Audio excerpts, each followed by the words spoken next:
what makes somebody successful? It is the person who has that belief in themselves that things could be better. So it's a hope for a better life. And then it's the willingness to risk what they're going to look like, what people are going to think about them, what's going to happen. And the willingness to risk all of that stuff for it to work out. We have to understand that there is greatness in each and every one of us. We need to find that greatness within us and believe that we have it. What's going on, my people? Super excited to be back at It's Not Dead show, because it isn't dead. Today, I have a special treat for you guys. This guy is someone that really is the image of true grit, okay? True grit, this guy, that's why I want to have him on my podcast.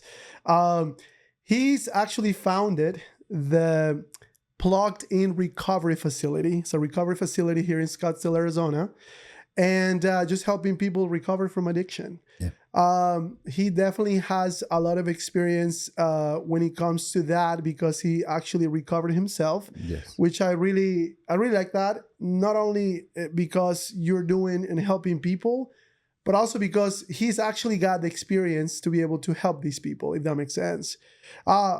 Also, Wade, he's just super into, like what we were just talking about, helping people.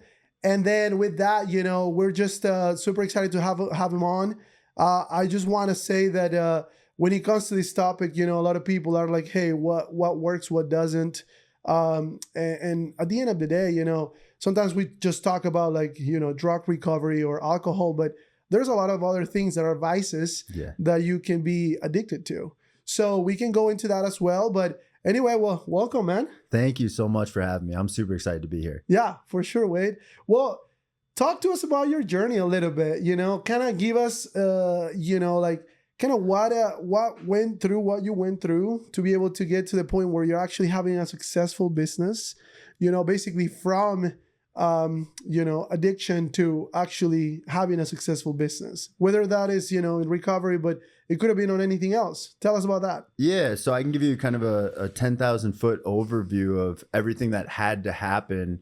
And I say had to happen, and I can look at it back today as something that I'm super grateful for, even though during the time I went through it, it was zero fun to be going through addiction. I was really heavily involved into opiates after a sports injury, where I was overprescribed, and that kind of started my journey into addiction and fed everything. So you were an athlete? Okay. Yep. I got hurt in football in high school. Gotcha. And that's where my Oxycontin prescription had started, which I later on abused, and I had some arm injuries, so Vicodin and things like that that I could pick up, and which eventually led to heroin, and then later on, as it came out, fentanyl.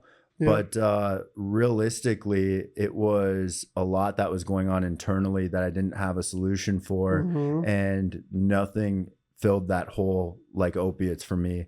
There wasn't a lot that I didn't dabble in: cocaine, alcohol, other things like that. But I truly think that anybody's addiction, and it might be a drug of choice that you end up with, but it could be, how much you check your phone, or nicotine, or energy drinks, or gambling, or right here. Right. And I've switched to it a little bit too myself. I'm a big sugar-free Red Bull guy myself. But a lot of it, I think, it's these addictive behaviors that give us a sense of comfort in the moment, because we know what to expect. And I think it's something that, most people who have a drug addiction are born with, but I think it's some type of trauma that sets that off. And that's my story. So when going through this addiction, and then finally later on realizing that I needed help, because I couldn't figure this out on my own. And I had tried everything. I tried going to conferences, the Tony Robbins, the Les Brown, Eric Thomas. And and feeling like you're going to run through a brick wall when you leave. But I couldn't stop running back to, my dope dealer's house. And I hated myself for it, because I knew it wasn't right. And I knew I didn't want to do that. So finally, when I reached out and tried to get help for my addiction and see what kind of resources were out there at the time, and this is about 2017, it was really Google ads and pay-per-click were really easy to do. Yeah. So you could hide yourself in SEO, and I would call these numbers, and it had nothing to do with who are you and what do you struggle with, but it had everything to do with what insurance do you have? You can go here, here, or here. And so I didn't feel like I was treated like a person or like they cared about me. They just cared what insurance I had and where I could go. And it was different instances like that throughout my process and my journey of getting sober. I didn't get sober until 2020. So there was lots of in and out of rehabs, in and out of detox, outpatient programs, sober livings, all of those types of things that I got to see what didn't work and what people did that wasn't helpful for my journey. Yeah. And so I really made it my mission to, when I could get on my feet, do things differently for other people who are struggling. And we've had pretty good results since then. That's amazing. So when it comes to like addiction, you were talking about like it could be your phone, it could be anything, right? Yeah.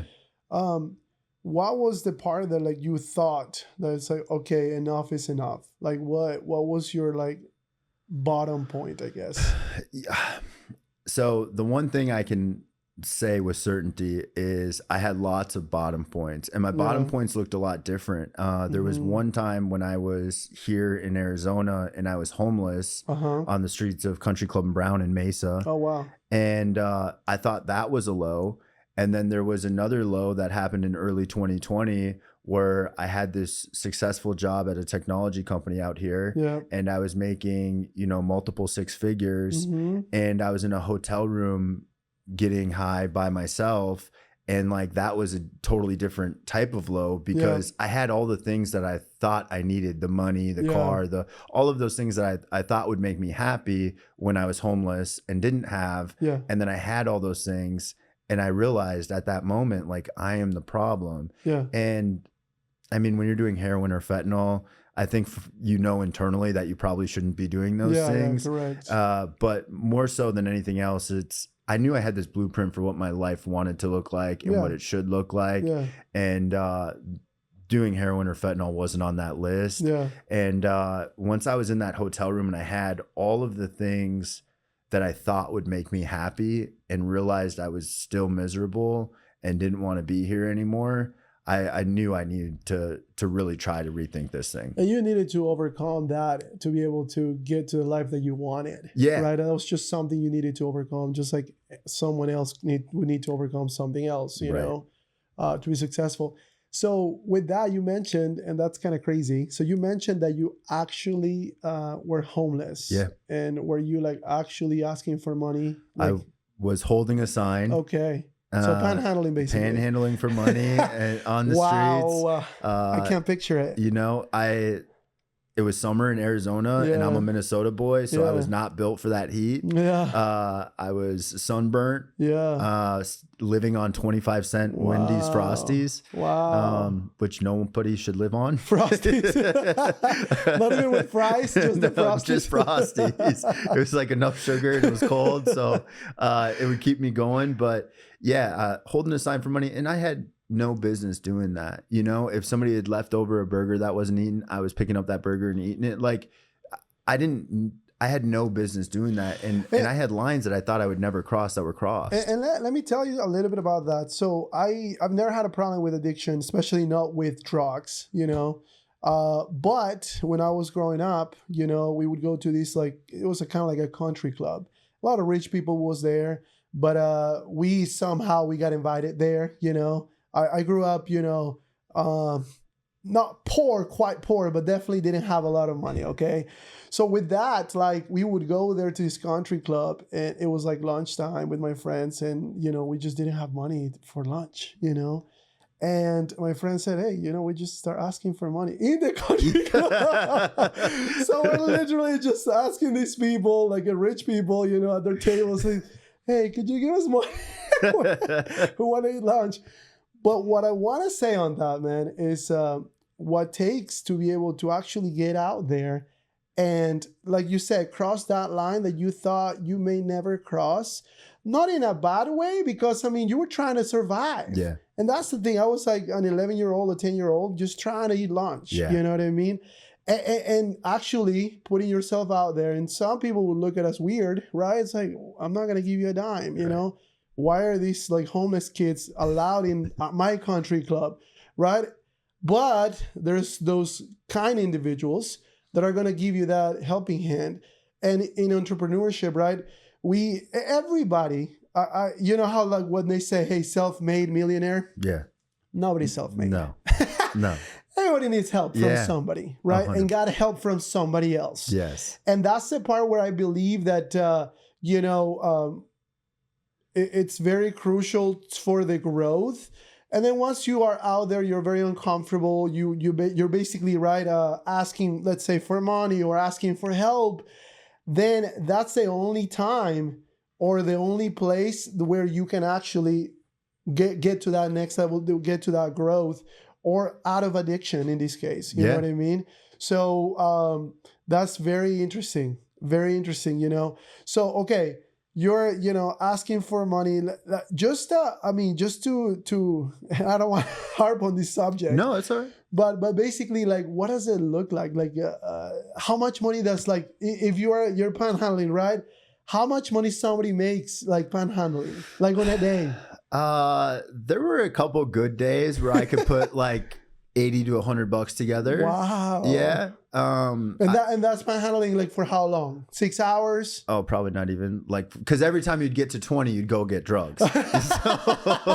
so really, it's probably like, I don't know, 4 hours. I mean, you do all right. You could do all right. So 4 hours, let's say $80 on a good day. Yeah. So that's $20 an hour. Yeah. I mean, there were. Okay, guys.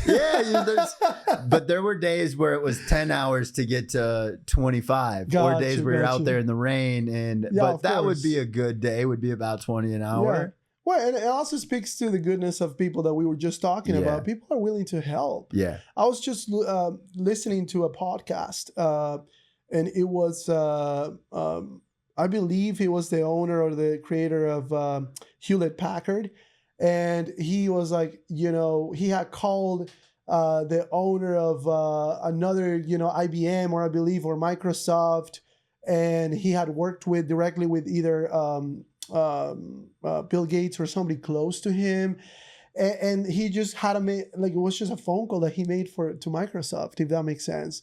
I'm butchering the story, I know. But it was something like that people are surprised, or they're really like, you'd be surprised as to like how much people are willing to help you. Yeah. All you have to do is ask, you know?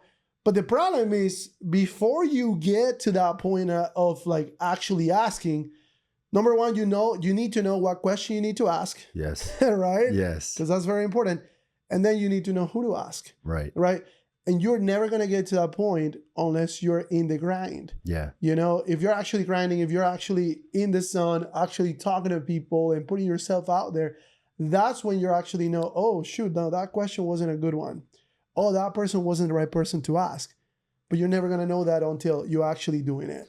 Without a doubt. And it speeds up the process. And you learn that in business. I'm sure you can 100% relate to it. Is you do things and it's slow because you're a little reactionary. Yeah. And then all of a sudden it just becomes second nature where you know, when I do this, they're going to go here, and then I'm going to go here, and then they're going to go. And it's just happening, and it becomes fluid. But there's that period where you have to get in the weeds, and you have to get, you know, nose to pavement and just get through all of the no's. And you have to get through, you know, I can't go into this store because they're not going to let me use their bathroom. All of those things that later on add up of like, how can I speed up this process? How can I make it smarter? And then to the point where you run out of options, and you realize that you're putting all this effort into this. If you put it into something else, you'd probably be pretty successful at that. 100%. And it's not about the how, because sometimes we always think, oh yeah, it's the how, and if I just copy exactly what they're doing, I'm going to be successful.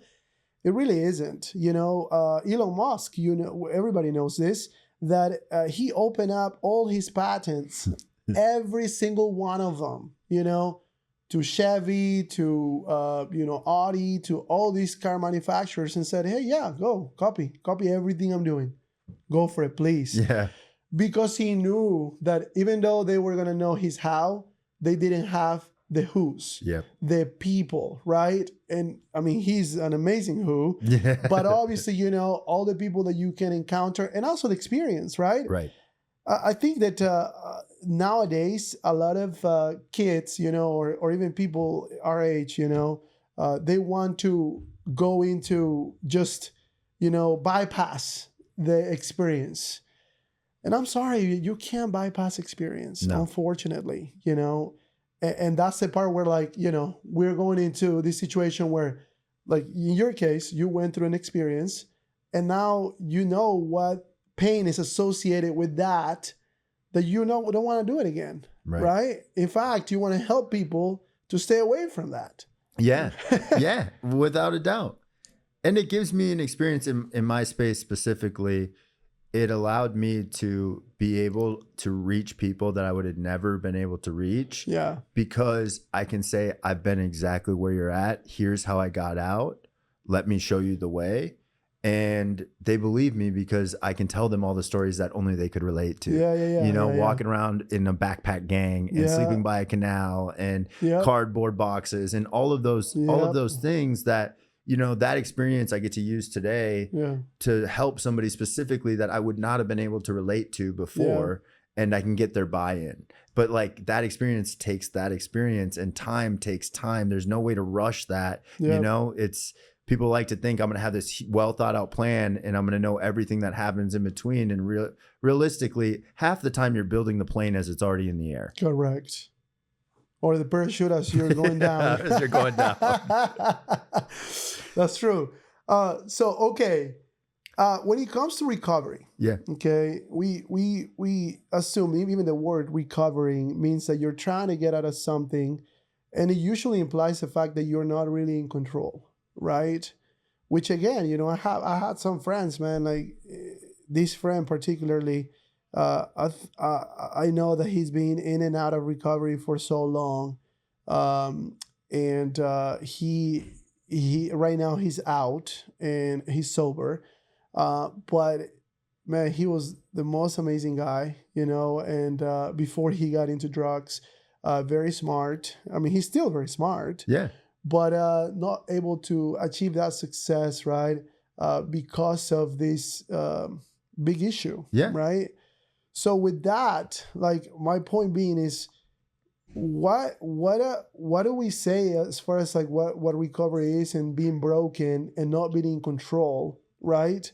How do you gain that control back? Because whether it is, you know, no matter, you know, guys, if you guys are listening or watching this, if you guys are going through like a really dark time in your life, you know, where you feel like you're not in control. I mean, addiction is the ultimate form of not having control, right? Because your body's asking you for this. You're going through withdrawals. So sometimes you really want to stay sober or not do it, but you fall because it is something that you feel like you're not in control, right? And to a point, you're not in control. So I guess what would you say to that? Like, how do you gain control back? I don't think you ever gain control back. Got it. And I think it's learning that perspective that I have this thing inside me that I don't have control over. So once I get acceptance that I'm not in control over this thing, I can start to proactively treat it. I love it. So you have to be humble. You have to humble yourself a little. Yeah. Okay.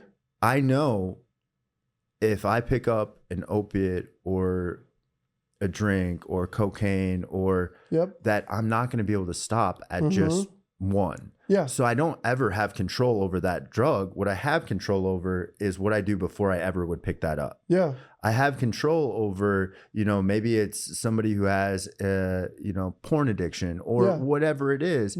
I have control before I go to my laptop and I open up my safe search sites, or I have control before I go to the casino and I start betting online, or I have control about downloading the DraftKings on my phone, or those things I have control over. But I know once I get in the mix of starting the gambling or watching the video or picking up the drug or taking the drink in Old Town, that all bets are off.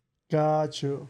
So there's no control, like basically having that humility to understand is like, hey, you're not almighty. Yeah. You're definitely, made out of flesh and bones, and you are gonna fall if you get too close. Yeah. So just don't get too close, right? It's like you have control over waking up in the morning, going to the gym, going on a run, and then at that point you've basically developed that sense of discipline in your day. So then whatever your day throws at you, you're like, okay, no, I'm in control. Let's see what I can do, right? Yeah. But if you don't do any of those things, if you go into the casino, Yeah. more than likely you're gonna start betting, Yeah. right? And you're gonna start gambling and then losing money and then going back and then just not be able to afford rent. Like that. I see it more times than you believe. And it's crazy, man. It's crazy because all these things are, here in society, like, addiction, pornography. So, I mean, we have phones, man. I had a talk with my daughter this morning because she's going to be turning 11 very soon. And I was reading this thing specifically about porn. That kids on average now, back like in, I guess, the early 90s or 2000s, kids were exposed to porn at about like 12 years old. Now it's 8 years old, man. 8. Think about that. Yeah. It's because their friends have, phones and devices and all these things. Yeah. So I was telling my daughter, it's like, hey, just, like these, your friends have phones. You don't have a phone because, I mean, we have a rule about that too. Yeah. But you don't have a phone, but like, you may be exposed to this. And I was explaining it to her, and she was like, okay, understanding it. But again, we're exposed to all these things. The thing is like, you just, I don't do that. Instead of saying, I can't, I don't. I don't. I don't drink. It's not who I am. It's not who I am. Exactly. And that does something to your mind. Yeah. It does something to your mind. It does something to who you are. Yes. You just don't do that. Okay. Now, does that mean you're invincible and you can never, get addicted to something? No. Because a lot of people say that, right? A lot of people say, no, I just don't have an addictive, and which is true. Some of it, I don't have an addictive personality, so I can stop at one drink. I can stop at one, whatever of Coke or Coke. You know what I mean? But how I have my own opinions, but I want to ask you, how true is that? Like, how true is that? I mean, I believe that some people don't have that gene. They don't have that addictive personality. Correct. I think anything that gives you that shot of dopamine, I see people who say they don't have an addictive personality, but the second they have a red symbol on their iPhone, they have to look at who texted them. Yep. Or who looked at their Facebook post. Yep. Or who looked at their story. Yep.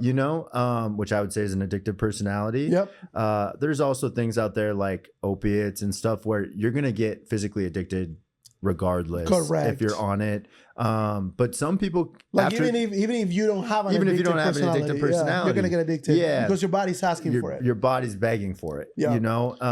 But I have seen people. My sister's a great example of this. Who she had a major injury and was prescribed opiates. Yep. And by the time she was done taking them, she got sick, like a withdrawal, right? Like you're not going to feel good when you've been taking this for a long time because your body is addicted to it.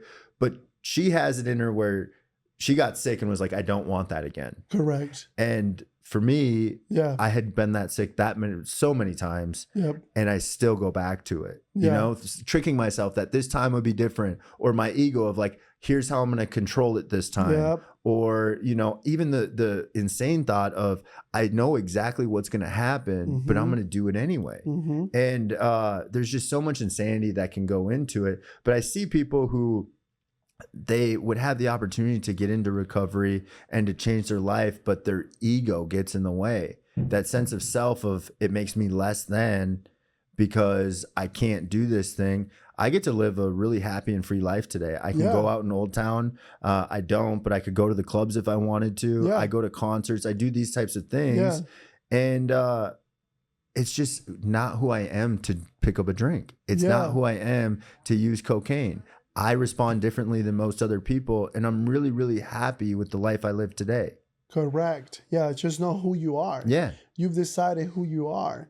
And the thing is, a lot of people say, well, there's too many restrictions in your life. For example, if you say, well, you cannot have a drink, you cannot just, come on, have a joint of marijuana. That's normal, right? But the problem is with that is that it can conduce or can take you places where you probably don't want to be, right? And just understanding is like, okay, if I don't do those things, even though, you know, it may look fun or sound fun, or maybe it is fun. Yeah. But guess what? You don't do those things because, like you said, you want to live a different life. It's just standards, right? You want to have your standards here.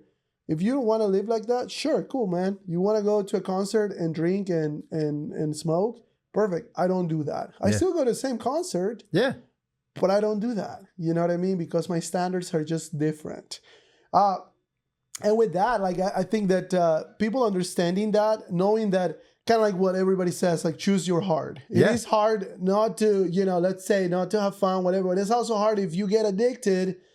You're not going to be over here, you know, running a business or anything, because I can tell you many times I've seen it, particularly this one example I'm going to give you. This family, man, okay, it was a Tossi family in Ecuador. Okay, they had a lot of money. Okay, it was like a Macy's. We would go there, and it was a department store, you know, like clothing, everything. I remember going there. They even had a deli. Amazing food. Yeah. Okay, this is an Italian family that had immigrated over there, and they knew business. At least the dad did. And then it was passed on to the son, and the son was very addicted to drugs. So this last time that I went over there to Ecuador to visit, that company is literally like they had about, I don't know, like let's say 20 department stores. Now they only have one. You know, it's because they didn't adjust. They didn't open an online store. They were not in the game, right? I mean, this guy was just basically throwing this money away. And imagine that, like, we're talking an actual, you know, generational wealth that could literally be, you know, just wasted in one generation because of one guy's decision to say, no, I'm going to have fun and I'm just going to do this, you know? Yeah. And not really understanding. It's like, no. If I do this, I'm going to lose all my wealth and for my kids and my grandkids and everybody around me. And I think that life's hack, secret, I guess, is all about discipline, you know? So knowing that, hey, if you are going down a hard road, no matter what you do is going to be hard. So understanding that, number one. Yeah. And number two, once you go through this hard road, which is, you know, exercising discipline, then guess what? There's this next thing, and this next thing is going to help you, you know, accomplish bigger things. Now, what are the things that do you think like sometimes people just don't want to achieve that, or no. or what do you think on that? Like, and basically say, no, do you? Have you heard of that? It's like, hey, you do you, I do me, and you know, as long as you're not bugging me, you know, we should be fine. Yeah. That's why they want to legalize. In fact, in the state of Arizona, it's legalized marijuana, right? Or legalizing even, you know, more hardcore drugs. Which is, I understand it, and I'm seeing a lot more people in my treatment center for THC because the new waxes and cannabinoids are so strong. It's getting people really sick. And the detox from it is different. And I was the type who smoked weed for a long time and said, you can't be addicted to this. Yeah. That's crazy. All of those types of things. So that's a myth. And it is. I'm treating people. I'm treating people currently for it. Okay. So you can get addicted to weed. Yeah. Now the withdrawals and everything are way different than, you know, other harder drugs. Correct. But people are getting sick, and it's negatively affecting them to come off it, which I would say is an addictive behavior. No different than, I mean, you give up all caffeine or nicotine, or, I mean, there's going to be a withdrawal that happens. It's going to be tough to do. Now it's getting so strong that there's negative consequences that do go with that. But to kind of answer your question, I would argue a lot of the time that these people, when they're wrapped up into it, aren't actively making that choice to continue. They might be lying to themselves and saying, no, I am choosing this. This is just, I have more fun and I don't want to give it up. But I think that a lot of it is a delusion, because if they could rationally weigh the pros and cons of, I can trade some happiness tonight and go, you know, have a drink, but I may black out. I may lose my keys. I may not show up to work and get fired tomorrow. I may cheat on my wife. I may lose my kids. I may get a DUI. Or I can have 2 drinks, you know, and they choose the 2 drinks knowing that like these are the consequences when they never just have 2 drinks. Correct. Right? They always go blackout. Yeah. But in their head, they go, I can just have 2 drinks. But if they could rationally in their head say like, every time I drink, this happens, and I don't know what's going to happen at the end of this, or I just don't take that drink, they're going to not take that drink every single time. Correct. Right? Because they know they're not the person who can just go have 1 glass of wine. Yeah. Because they never have 1 glass of wine. Correct. Or, no, I like doing cocaine once in a while. But like, they really know that every time they do cocaine, they spend thousands of dollars and they go through a binge on a weekend and they spend all this money or go online gambling or get really impulsive, or they could just not have that line of cocaine to start. They would never choose that, but they trick themselves into thinking they're actively making that choice when really they're just caught up in the cycle of addiction. Is there any stats on that? Like as far as like what percentage of the population has the addictive tendencies or addictive personality? I've seen a bunch of stats. I haven't seen anything with finite enough numbers where I what would feel percentage or whatever. Okay, got you. Because you see some statistics like from the Department of Health and SAMHSA that I would say are a little skewed. You can trust them. No, it's what you see. RFK you know? Jr. Yeah, RFK. It might switch over. You know, now we might get some actual stats. I don't know how it's going to end up. You know, that's funny, man. Okay, so that would be interesting to know. Yeah, if there is like what percentage of the population has more addictive personality. But at the end of the day, you don't want to find out, right? Because let's say you are one of those that, let's say you think you don't have addictive personality, but then all of a sudden, boom, you are. And now you're hooked. Right. You're hooked. And that's the part where like we have to go back to say, hey, be humble enough to understand that as much as you see that guy panhandling, he doesn't want to be there, man. He doesn't want to be there. Something got him to that point. So don't think that you could not end up there if you make the wrong decisions. And the really crazy story about that is not only was I that person, who was like, I'll never give that person $1, go get a job, bum. Correct. Right. Yeah.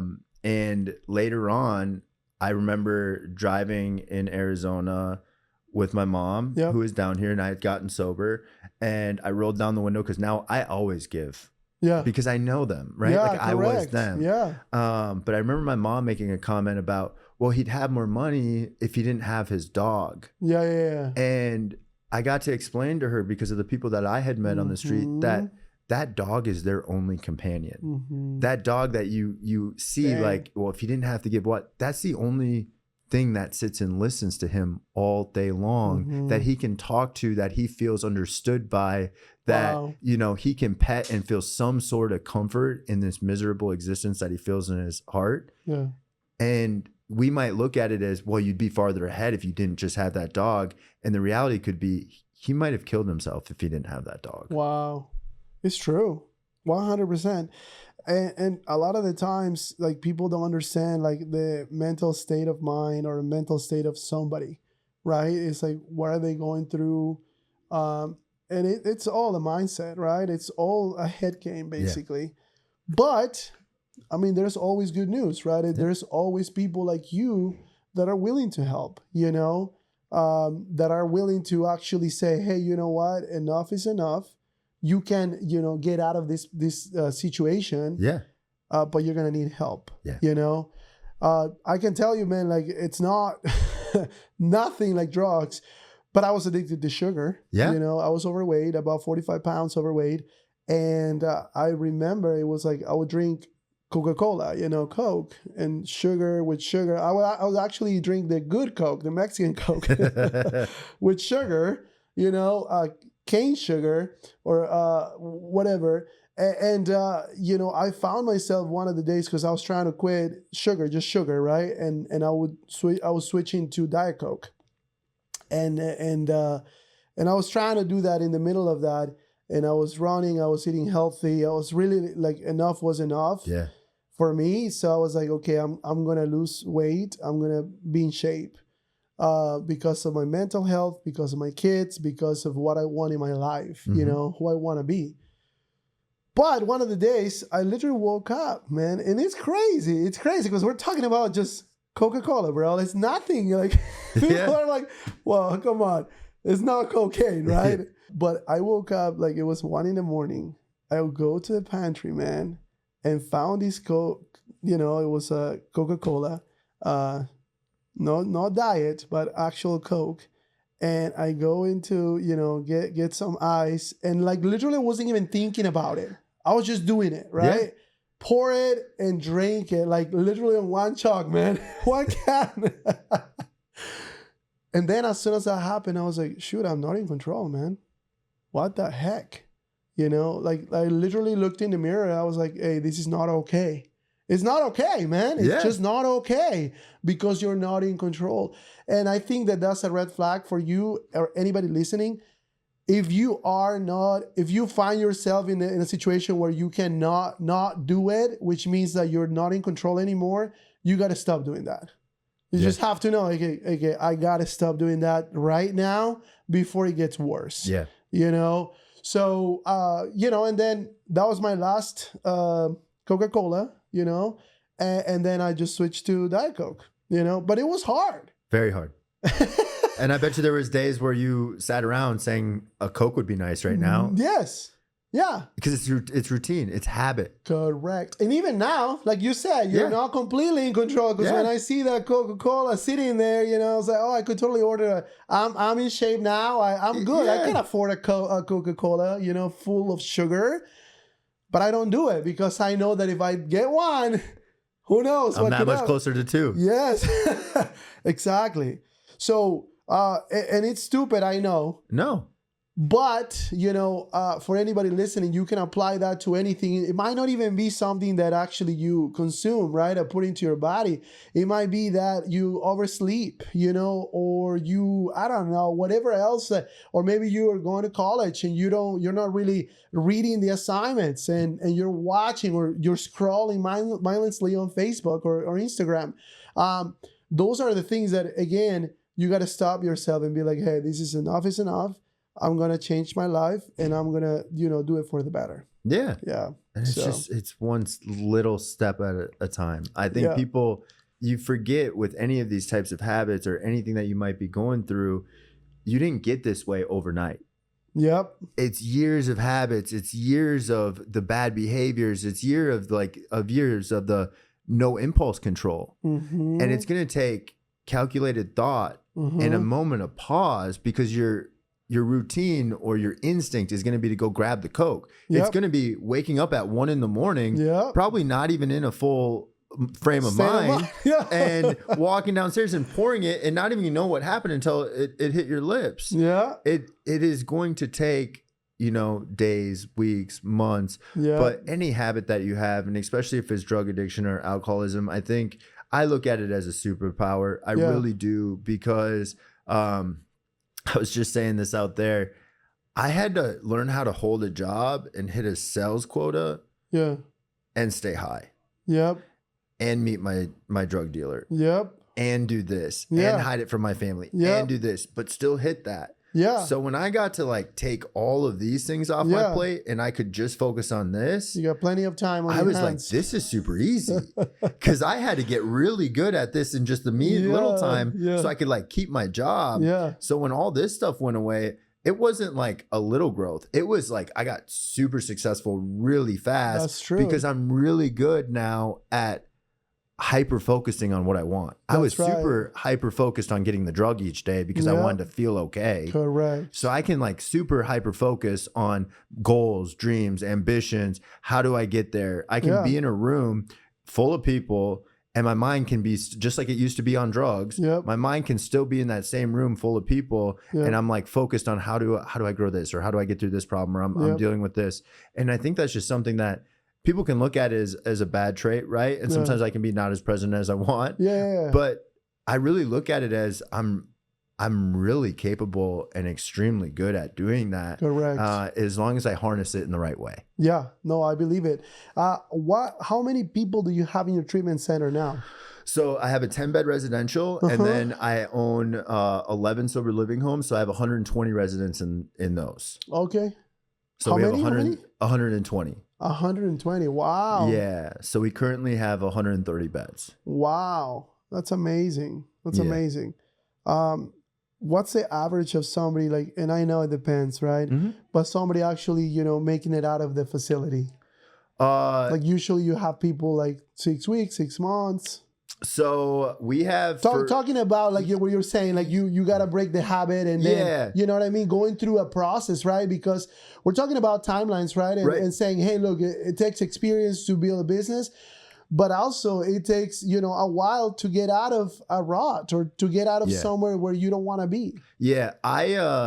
So somebody who's starting out, if you've never been to treatment before, and if drug addiction or alcoholism or gambling or porn addiction, any of those are what you're struggling with, I like to tell them all the same exact thing is the first year should be dedicated just to your recovery. Yeah. And a lot of times what that looks like, if it requires detox, is 5 to 7 days in a detox center. They'll go through residential treatment, which is about 30 days. Yep. Then they'll go to some type of outpatient care, which is usually anywhere from 60 to 90 days. So you're already at about that 4-month mark, give or take. Yep. And then the next 6 months to 8 months should just be focused on yourself, focused on your recovery. Because I meet so many people who they have these big goals, dreams, and ambitions, and they're in the treatment center and they're like, okay, well, I'm going to go to sober living for 30 days. But when I get out of here, I'm going to be the best son and I'm going to be the best husband. And I'm too many things. And they build these people up, but they're not that person yet. Yeah. They can be, and they can get there a lot faster than they probably think. But it's that same old adage is you can do way more in a year than you think you can, but you can't do near in a week what you think you can as well. Correct. You know, it's just, it's too much. And all you're setting yourself up to do is fail and let those people down because they're buying into who they think you're going to be. And you're letting yourself down of like, you're just not giving yourself an opportunity to be successful. Yeah. And that let down actually does something psychologically to yourself. You know what I mean? It breaks you. Yeah. It's just like procrastination. Like you're put all these to-do lists. It's like 1,000 things. And then a month later, you only accomplish 3 or 4. And it's like, oh, what happened to the other 997, you know, or whatever. And it actually builds that lack of confidence, you know? And then it doesn't help you to either get out of something like an addiction or actually accomplish something, right? You're like, oh, no, that's not me. You know, I don't build a business, or I'm not a top sales guy, or I'm not a top, you know, performer in my company, you know.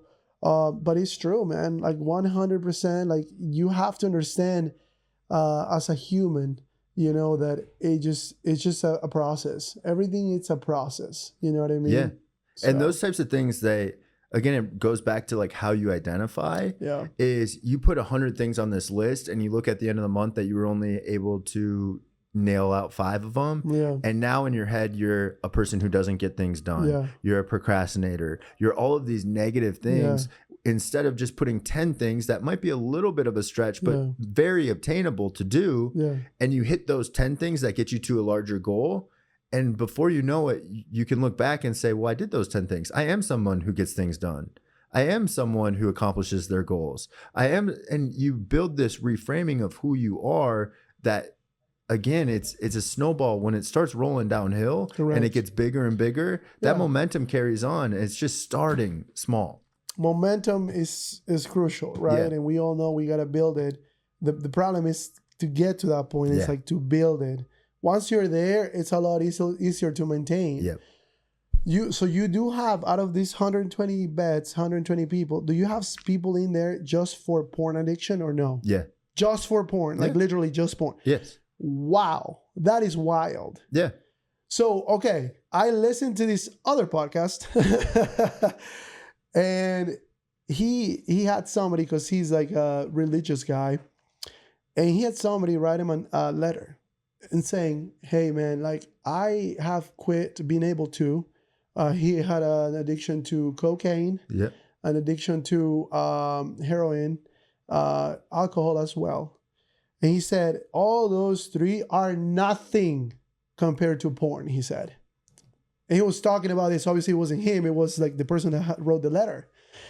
And I was like, what the heck? That's wild, right? It's like, what the freak? Like, how come somebody can quit all these things that his body's actually asking? Like, chemically, your body's asking you for cocaine or alcohol because it needs it. Is that like the same thing with porn then? Like, is your body asking you like for this, like it needs it, or how is it? So porn is one of the, and I don't have letters behind my name, so I can just give you my opinion of what I see and based on my experience. It's empirical, right? You're actually going through it with people, you know? I see it. Yeah. The thing with porn is a lot of times it's that dopamine rush. Okay. And it's the mental obsession that's involved with it is people look at it and they think about it all day. Yeah. Or they think about like, where can I get away to go see it? Yeah. And that mental obsession, which is no different than what happens in alcoholism or drug addiction, it starts with a mental obsession. Correct. And then when they do it, it feeds into that cycle. So then it keeps spurring off on that. The biggest thing with it is it might have been hiding there. Yeah. But the cocaine and the alcohol and those things that he was suffering with, a lot of times when I see that, those can mask a porn addiction. And then all of a sudden porn just becomes the new addiction that they latch onto. And that's the last thing I have. Please don't take that. Got it. And but he knows, they're just basically attached to that. Yeah. But they don't want to let go. That's probably what it is. Instead of actually, saying that porn is more addictive than cocaine or whatever. Yeah. But this guy, I mean, that was his truth. And if it's his truth, it's his truth. And that's the thing is people have their drugs of choice. Yeah. And that could just be his drug of choice. Got you. That makes sense. Now, with that, though, just to talk a little bit more about porn, I mean, Terry Crews, he actually talks about that very openly, right? And says, hey, shouldn't do it. I almost lost my marriage. I almost lost myself, my kids and everything because I was just living a different reality. That's all I was craving. It becomes an addiction because that's all you can think about. Yeah. Do you think that that's something that should be, I mean, obviously, we're not after regulation, right? But should that be regulated a little more, at the state level or maybe federal? Just because it really is a problem that we suffer, especially men. Yeah, I definitely am not a lawmaker. I don't do regulatory measures like that. But my personal opinion is more based on what you had said earlier about the conversation you had with your daughter is consumerism and the way the TikToks and the Instagram and the Facebook and Snapchats of the world have gotten devices into kids' hands at a younger age, that there probably should be some other measures that are more easily manufacturally put in place. Got you. To help with that would be my opinion on it. But that's my biggest thing is because you're right. I see a little girl or a little boy who has access, who has no business seeing that. And it's a friend who maybe doesn't have the same oversight of parenting that I or you or somebody else may have. And now they're exposing it and they're just kids. They don't know any better, right? Like they don't have any deep developmental thought at 8, 9 years old. Correct. So that to me is where I would stand on that. Yeah, for sure. And obviously, I think these are new problems as technology becomes better and better. These are problems that probably you and I didn't have growing up, right? But that our kids will have. And that's something that, I think that we have to be vigilant, we just have to understand, it's like, okay, well, things are changing and we just have to be adaptive, and adapt to the new changes, the new things coming.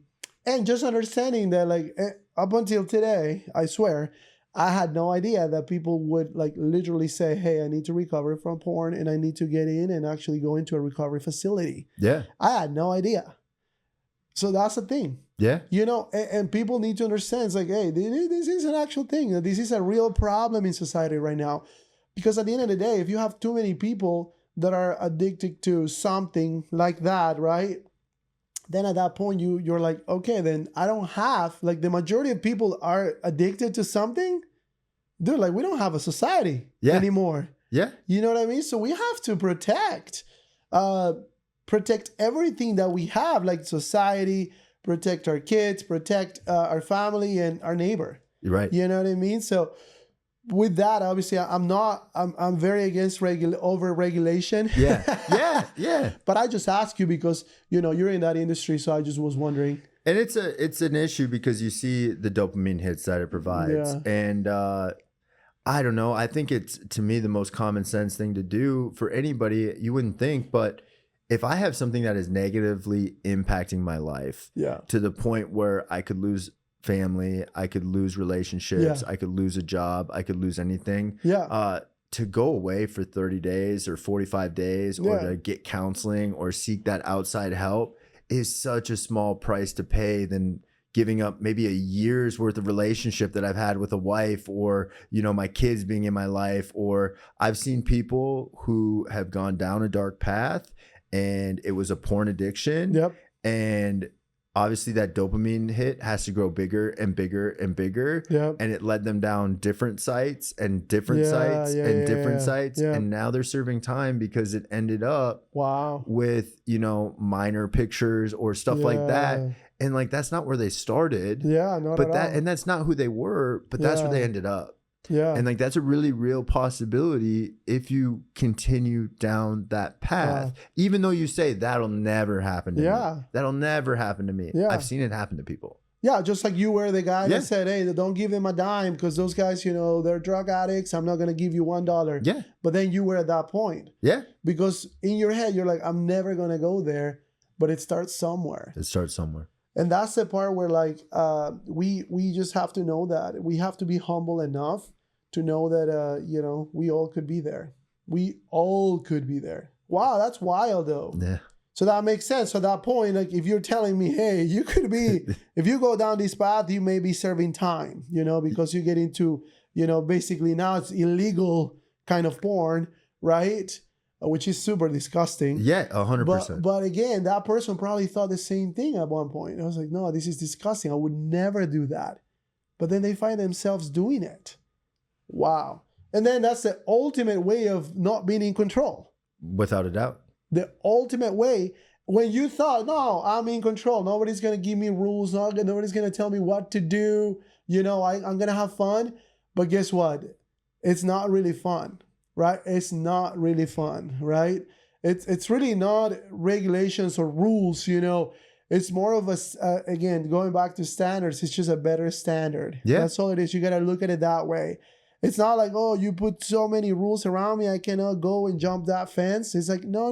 The fence is actually there to help you be happy, man. And hopefully you put that fence yourself, you know. The problem with kids is like they think their parents are putting that fence for them, you know. And sometimes they are. But they think, you know, no, this is my dad. He's old school. He doesn't understand. But in reality, it's like that fence is there to actually help you accomplish bigger and better things. Without a doubt. Without a doubt. And the weird part is you would probably have no idea at what point in there the control was lost. Correct. Because you might have been able to, I know for me with like drug addiction, which is what I can relate to, it was, I didn't know, was it the 10th time I ate, was it, or I had taken a hit, or was it the 15th time I've taken a hit, or was it the 100th time I took a hit? But I was in control up to a certain point. And then all of a sudden I couldn't stop. Correct. And I'm looking around being like, why can't I stop? Before I could go weeks in between, or I could go days in between, and that time got shorter and shorter and shorter. Correct. And then it was like, well, I could do it for 5 days and then stop for a day. And then all of a sudden it was like, I can't stop. And I'm out of control. And what I thought I had this choice to do, like, I'm not choosing to do this anymore. This isn't the person I want to be, but like, here I am. 100%. And just relating that to, you know, becoming successful, it's just understanding like, hey, you know, go through your process, understand that there's going to be some highs and some very lows, but just know that, you know, there's definitely people that are willing to help you.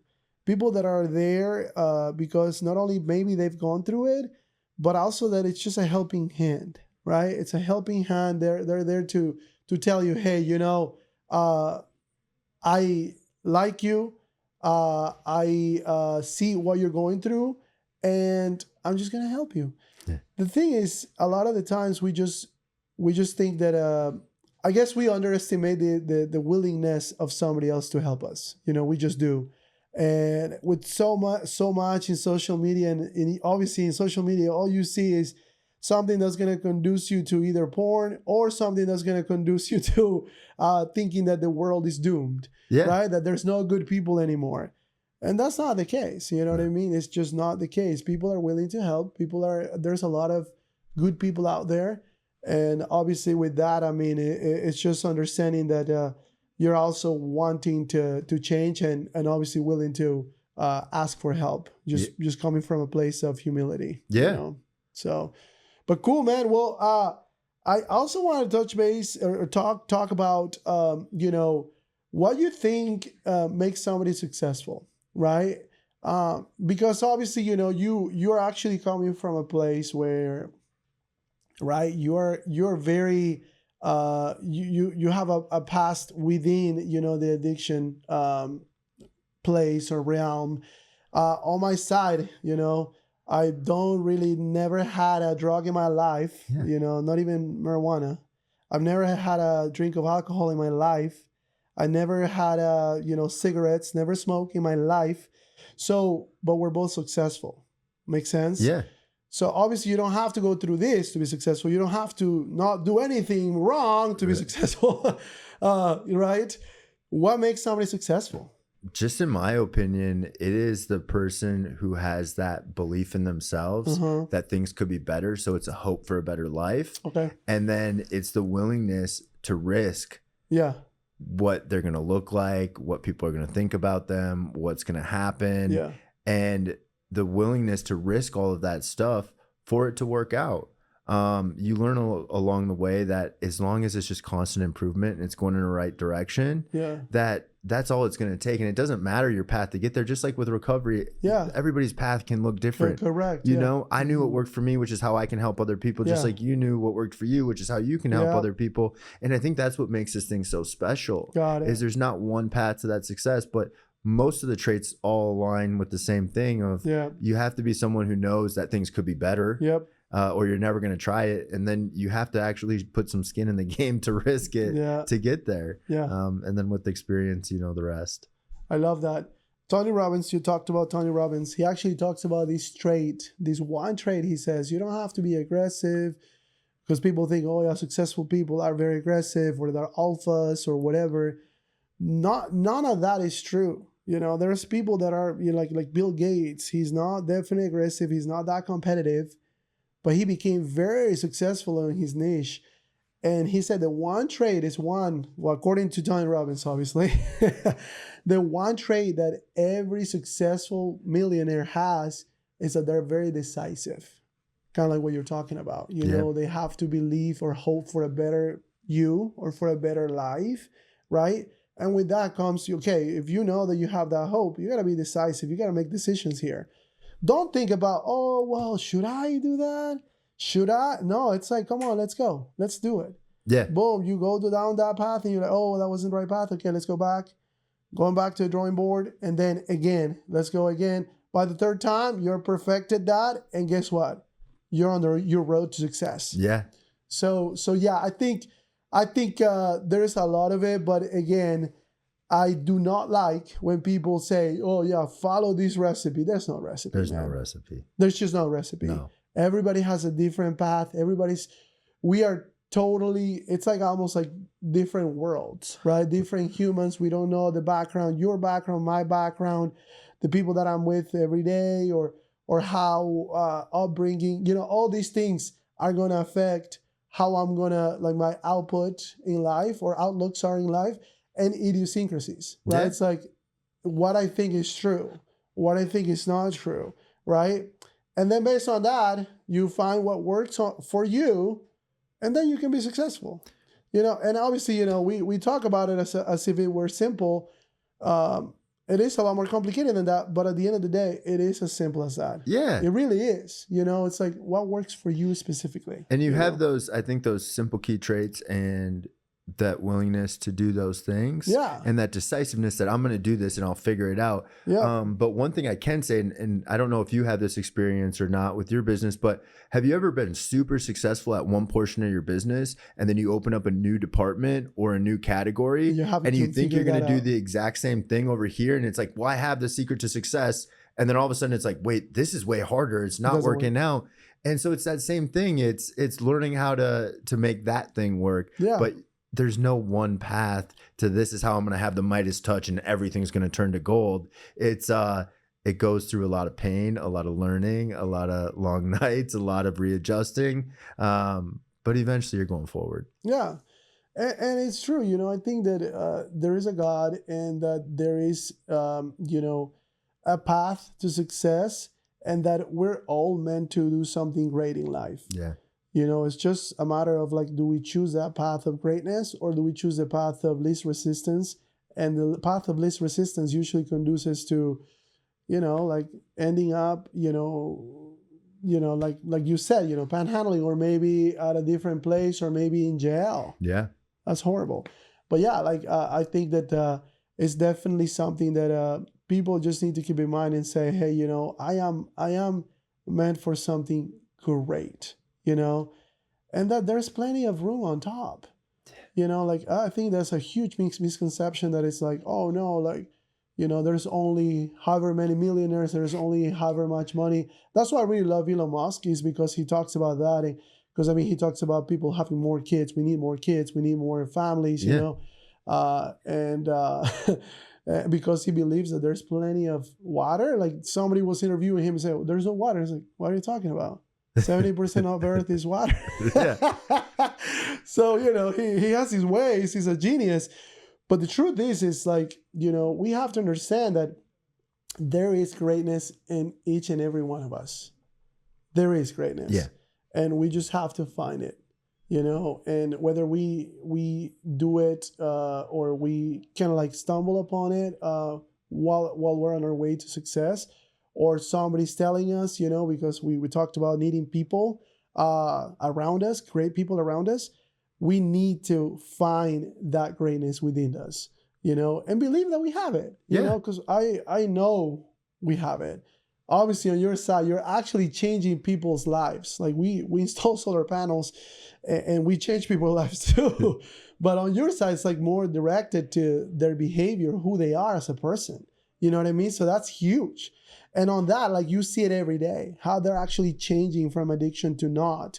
And that's key. So, well, man, I appreciate you being, you know, on the podcast, on the show. Really appreciate you being here. It's really an amazing story, what you've done. And really commend you for actually helping people, man, because at the end of the day, it's all about that value that you can bring to society and to your community. And I feel like you're really doing a great job at that. Well, I just want to thank you so much for having me. I had a lot of fun having our conversation today. I learned a lot, and I hopefully I got to give a good example of what recovery can be. Awesome. Well, thank you, man. Thank Appreciate you.